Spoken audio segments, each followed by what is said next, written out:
It's extraordinary. I mean, to think that 1976 is when, everybody was here, and it's been 40 years and we're back in London, and it just happens to be Celebration, and we're making Rogue One, which happens to be leading in to New Hope. That was not planned. It's ironic and wonderful at the same time. I've been really looking forward to show some of the things that we're doing, because what we're trying to do with the Star Wars stories is to step outside of the sagas and the episode stories a bit, to take some risks with how we're cinematically approaching these movies, and the fact that we're bringing all new characters into these stories.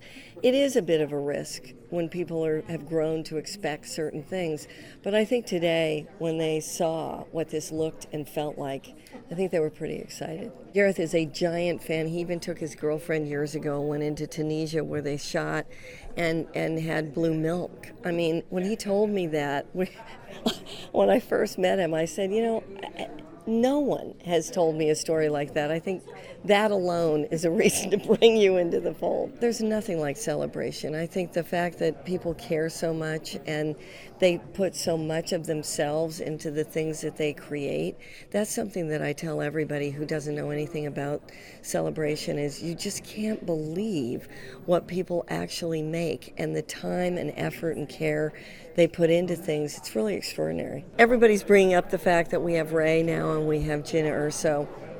But I think what's really wonderful is that these are female-empowered leads that we're putting in Star Wars, but they're also very, very different. And I think the other most important thing probably is that we're really emphasizing the need to diversify the cast and to really bring a sense of the world into these movies. It is Star Wars after all, and we want it to reflect the audience that's going to these movies. It's the fans. I think going to events like this and seeing people get so excited and to try to meet that expectation with the things that we're creating, that's what I get the most excited about. It gives us an opportunity to really explore completely different stories with different characters, but inside the same universe. And we treat Star Wars now as almost like a kind of history that we're drawing from. George left us this amazing mythology that we can now use as we create these new stories. So that's really exciting.